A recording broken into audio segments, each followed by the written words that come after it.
창세기 22장 1절입니다.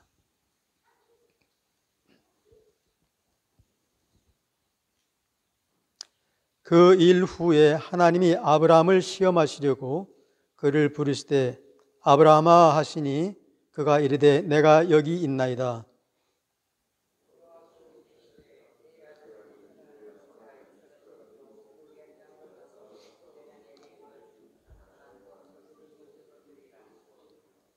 아브라함이 아침에 일찍이 일어나 나귀의 안장을 지우고 두 종과 그의 아들 이삭을 데리고 번제에 쓸 나무를 쪼개 가지고 떠나 하나님이 자기에게 일러주신 곳으로 가더니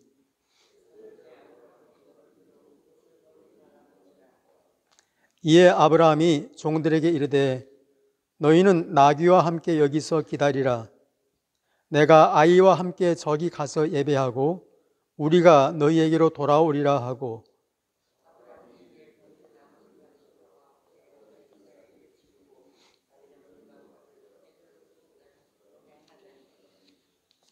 이삭이 그 아버지 아브라함에게 말하여 이르되 내 아버지여 하니 그가 이르되 내 아들아 내가 여기 있노라. 이삭이 이르되 불과 나무는 있거니와 번제할 어린 양은 어디 있나이까.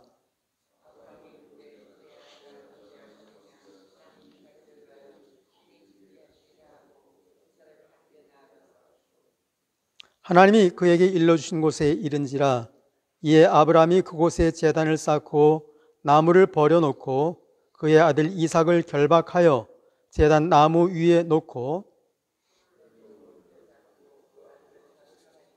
여호와의 사자가 하늘에서부터 그를 불러 이르시되 아브라함아 아브라함아 하시는지라. 아브라함이 이르되 내가 여기 있나이다 하매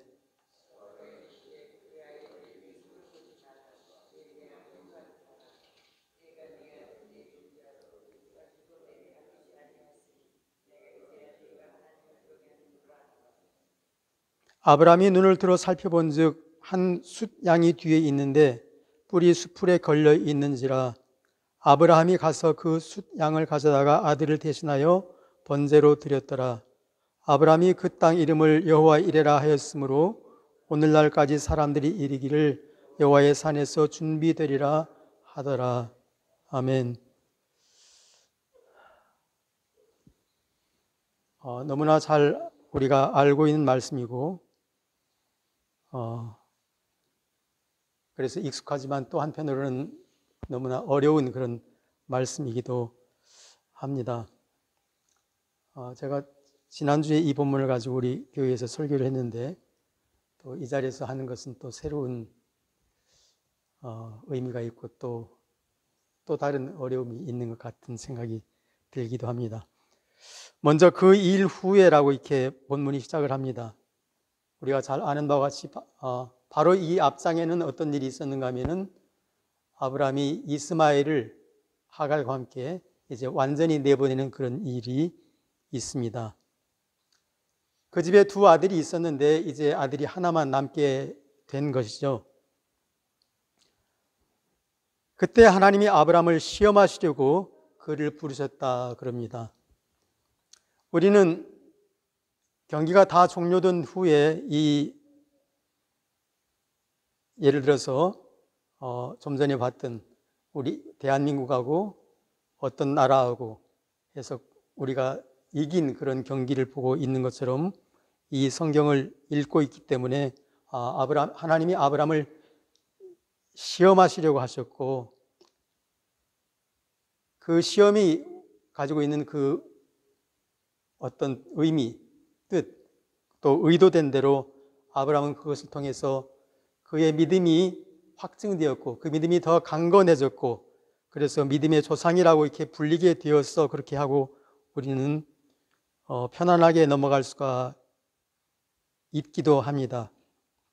그렇지만 아브라함의 관점에서 그 당시의 관점에서 과연 이 시험이 정말 우리가 지금 받아들이는 그 시험과 같은 것이었을까 하는 의문을 우리가 질문을 던져보고 또 고민을 하게 되죠. 아신 바와 같이 시험은 어떤 사람의 참된 모습을 드러내기 위한 것이고 그것은 역경과 고난을 수반하는 것이고 그 시험은 하나님께서 허락하시지 않으면 주어지지 않는 것인데 하나님께서는 그를 사랑하신 자에게 시험을 주시되 정말 감당할 정도만큼만 허락하시고 감당할 수 없는 시험은 주지 않으신다. 또 피할 길을 내신다. 그런 말씀으로 우리 시험에 대해서 성경은 여러 곳에서 확증해 주고 있습니다. 잘 아실 바와 같이 요셉이 시험을 잘 통과하였고 그리하여서 그가 그 시험을 당한 또 역경과 고난을 당한 것이 그로 하여금 젊은 나이에 애국의 총리가 그런 지름길을 제시했다는 것을 우리는 알고 있습니다. 다니엘과 세 친구의 그런 시험 앞에서의 결연한 의지, 하나님께서 우리를 지키실 것이고 하나님께서 우리를 저 불무불 가운데서 건져내지 않으신다고 할지라도 우리는 결코 금신상 앞에 설할 수 없습니다. 또는 하나님께서는 이스라엘 백성을 광야에서 여러 번 시험하셨다. 물론 이스라엘 백성들이 목이 곧고 하나님의 말씀을 청종하지 않는 사람들이라서 당한 그런 어려움들이 있었지만 성경은 분명히 하나님께서 광야에서 이스라엘 백성들을 시험하셨다. 신명기 8장에 보게 되면 네가 어떤 생각을 품고 있는지, 네가 정말 하나님의 명령을 지킬 것인지 아닌지 하나님께서 알아보고자 하셨다.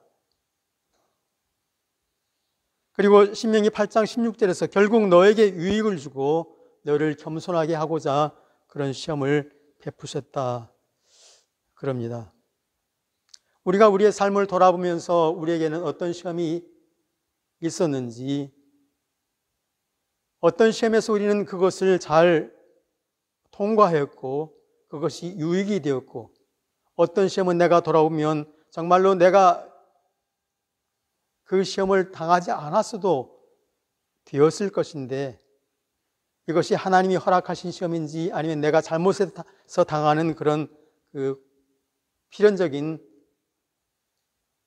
내 잘못된 결정의 결과였는지 그런 고민을 할 때가 종종 있지 않습니까? 제가 저의 삶을 돌아보면서 정말로 삶에 커다란 어려움을 자초한 일이 있는데 종종 지금도 생각을 해보죠. 하나님이 왜 그렇게 하셨을까? 그것은 나의 욕심과 나의 영웅심과 내가 하겠다고 하는 그런 것에 대한 하나님의 내가 당해야 되는 그런 결과였어. 이런 가운데서 제가 간간히 저 자신과 주고받고 이렇게 얘기를 나누게 되죠. 2절에 보면 하나님께서 네 아들, 네 사랑하는 독자 이삭을 데리고 모리아 땅으로 가서 내가 네게 알려준 한 산 거기서 그를 번제로 드리라 그렇게 말씀을 합니다. 모리아 땅은 아브라함이 거하고 있던 그곳에서 한 57마일 길 더 위쪽으로 가는 그런 길이라고 합니다. 그러니까 하루에 한 19마일 정도씩 이렇게 사흘 동안 걸어가는 것이 될 수도 있겠죠. 아니면 꼭 3으로 나눠야 된다면 그렇게 될 것입니다. 아브라함은 아침에 일찍이 일어나서 나귀의 안장을 지우고 그 두 종과 아들 이삭을 데리고 번제에 쓸 나무를 쪼개어 가지고 떠나서 하나님이 자기에게 일러주신 곳 4절에 보면 제3일에 아브라함이 눈을 들어 그곳을 멀리 바라보았다고 그렇게 되어 있습니다. 사흘 동안을 아브라함이 그 길을 걸어가면서 얼마나 많은 생각을 했을까요? 어떤 생각을 했을까요? 그러나 아브라함은 그 종들에게 함께 간 그 두 종들에게 말하기를 너희는 나귀와 함께 여기서 기다려라.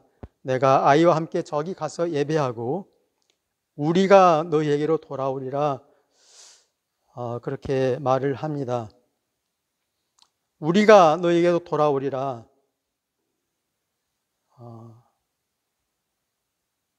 아브라함이 어떤 계산과 어떤 예상을 가지고 이런 말을 했을까? 우리가 너에게로 돌아오리라. 이렇게 얼버무려도 되는 것일까? 이렇게 솔직하지 않아도 되는 것일까요?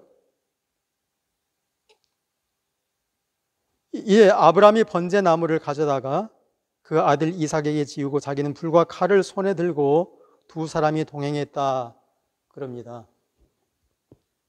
뭐가 빠져 있는 거죠? 잘 아실 바와 같이 번제물, 번제에 드려야 할 그런 어린 양이 거기에 빠져 있는 것이죠. 길을 가다가 이삭이 묻습니다. 아버지, 번제할 어린 양은 어디 있습니까? 아브라함은 8절에 내 아들아, 번제할 어린 양은 하나님이 자기를 위하여 친히 준비하시리라 그렇게 대답을 합니다.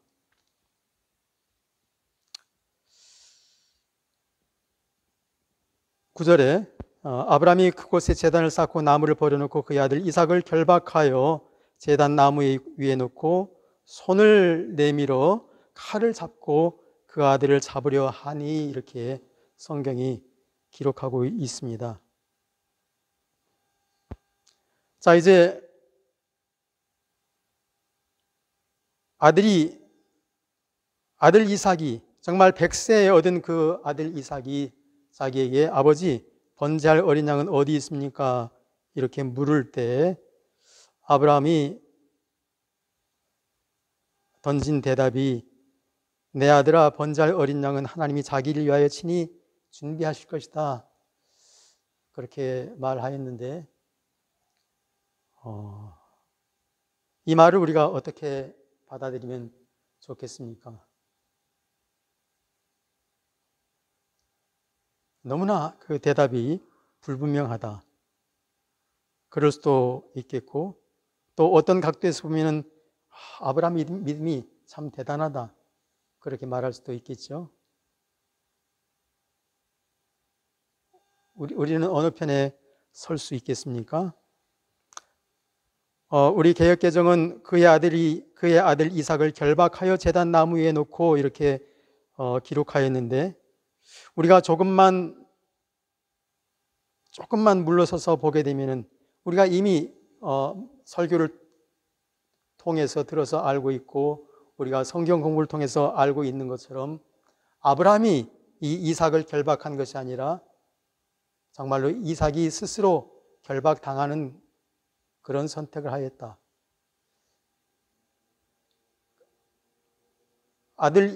굳이 아브라함의 나이를 들먹거리고 아들의 이삭의 나이를 이렇게 계산해 볼 필요 없이 한 120살 가까이 된 그 할아버지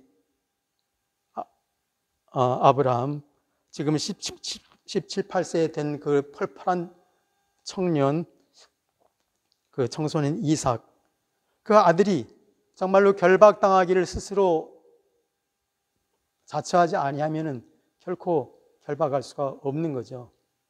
만약에 여기서 이삭이 조금만 반항기를 보였다면은 아브라함은 어떻게 해야 됩니까? 당장 그 아들 목에 칼을 꽂았어야 되는 것이었겠죠.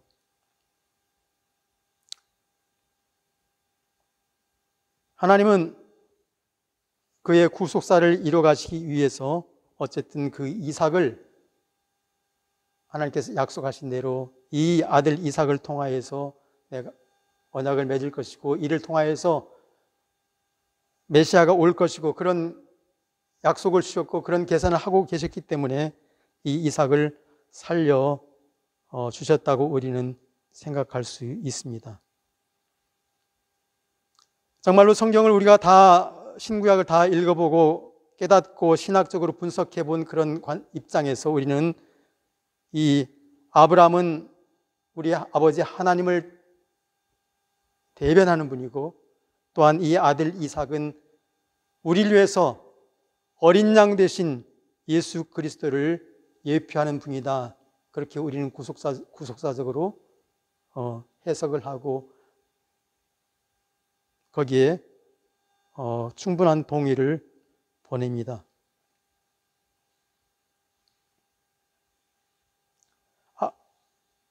8절에서 아브라함이 내 아들아 번제할 어린 양은 하나님이 자기를 위하여 준비하시리라 이렇게 아브라함이 자기 아들 이삭에게 대답할 때 제가 이번에 말씀을 묵상하면서 깨달은 것은 아브라함에게 정말로 많은 그런 생각과 계산이 있었겠지만 아브라함이 마음 깊은 곳에서 하나님께서 저에게 명하시고 이렇게 예정하신 일이라면 제 아들이 정말 번제할 어린 양으로서 흠없이 준비되기를 원합니다. 하나님, 그렇게 해 주십시오 하는 그런 기도가 그 마음 깊은 곳에 담겨 있지 않았을까 그런 생각을 해보게 됩니다. 정말로 우리 본문에서 보는 바와 같이 아들 이삭은 스스로 결박당하였고 완전하고 흠없는 번제물로서 자신을 그 장작더미 위에 올려 놓은 것이죠. 우리 예수님은 흠없고 완전한 그런 번제물로서 우리를 위해서 그런 번제물이 되어 주신 것이죠. 하나님은 아브라함과 이삭의 이 시험에서 이삭을 다시 살려주셨지만 온 인류를 구원코자 하는 하나님의 계획에서 우리가 불렀던 찬송처럼 하나님은 그 아들을 주시는 데까지 우리를 사랑하셨고 이 세상을 사랑하셨고 세상을 사랑하셨죠. 하나님은 이삭을 살려주셨지만 하나님은 친히 아브라함의 아들 이삭을 살려주셨지만 하나님은 자신의 외아들 예수는 살려주시지 않고 우리를 위해서 그를 죽는 데까지 내어주셨던 것이죠. 이제 우리가 이 말씀을 그러면 우리의 삶 가운데는 어떻게 적용할 수 있을까?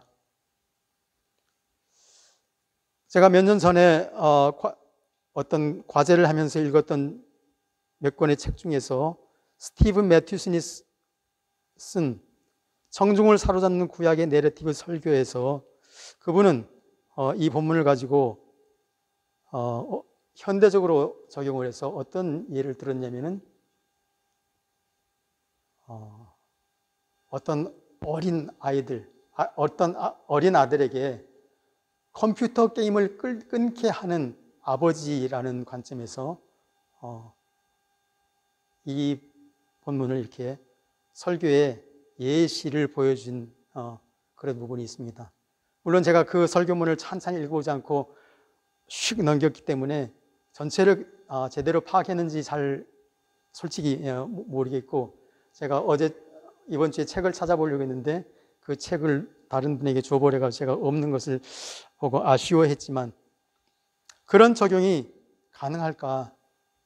그 당시에는 제가 너무나 좀 그렇다라고 넘겼지만 그러나 한편으로 생각해 보면 그럴 수도 있지 않을까?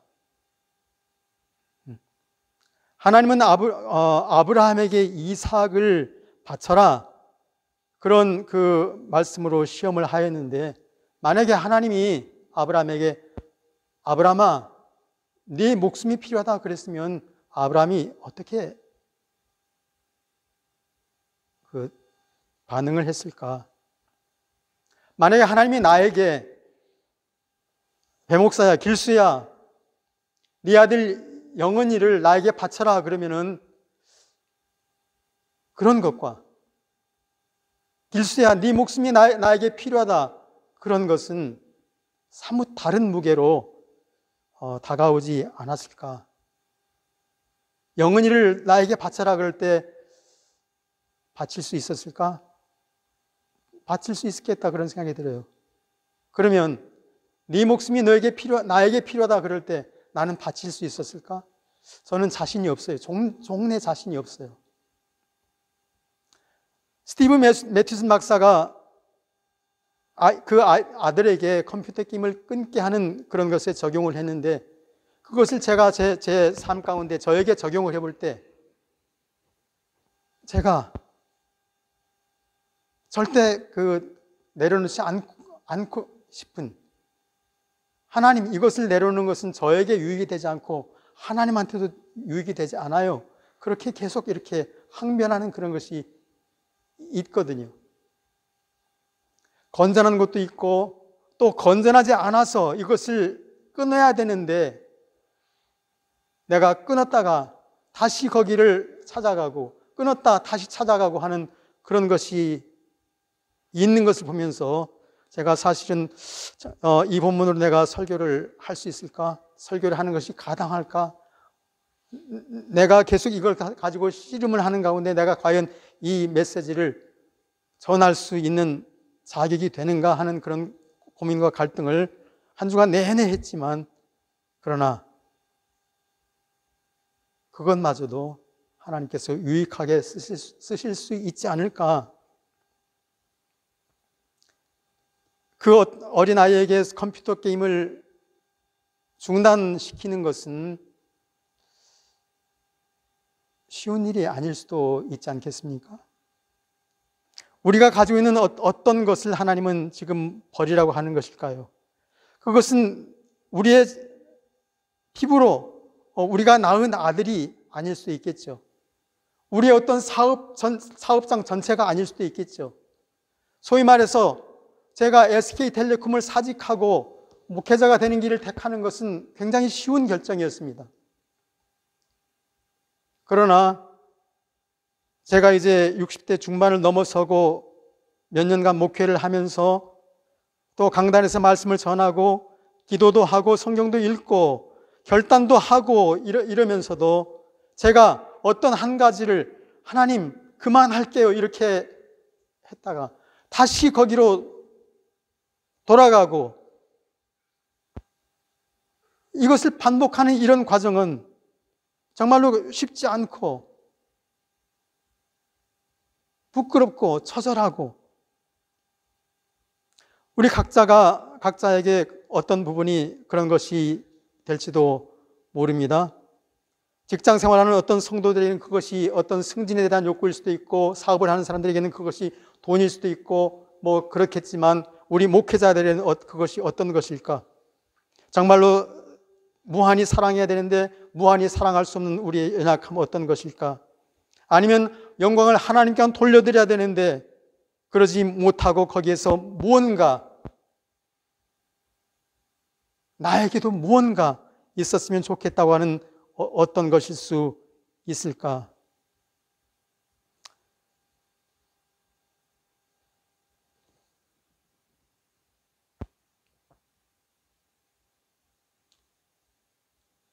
하나님께서 욥을 시험하실 때 사단이 와서 하나님이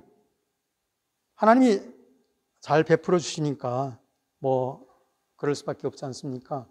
아니 하나님 뭐 아들 없어졌다고 해가지고 욥은 전혀 손대지 않으시지 않았습니까? 그게 뭐 대수라고요?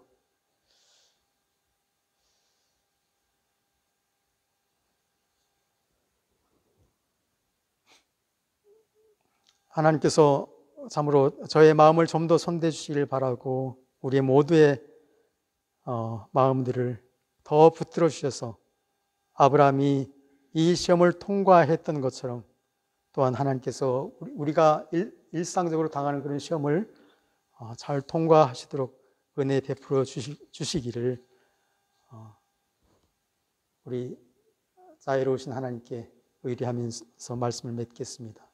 같이 말씀을 생각하면서 기도하겠고, 우리 이렇게 귀한 장소를 제공해 준 우리 교회를 위해서 또한 기도하며 함께 이 자리에 함께한 우리 사랑하는 동역자들을 위해서 기도하고, 또 이 우리들의 교회와 우리들의 성도, 우리의 가정, 우리 이 험한 어두운 이 세상을 위하여서 또한 기도하도록 하겠습니다.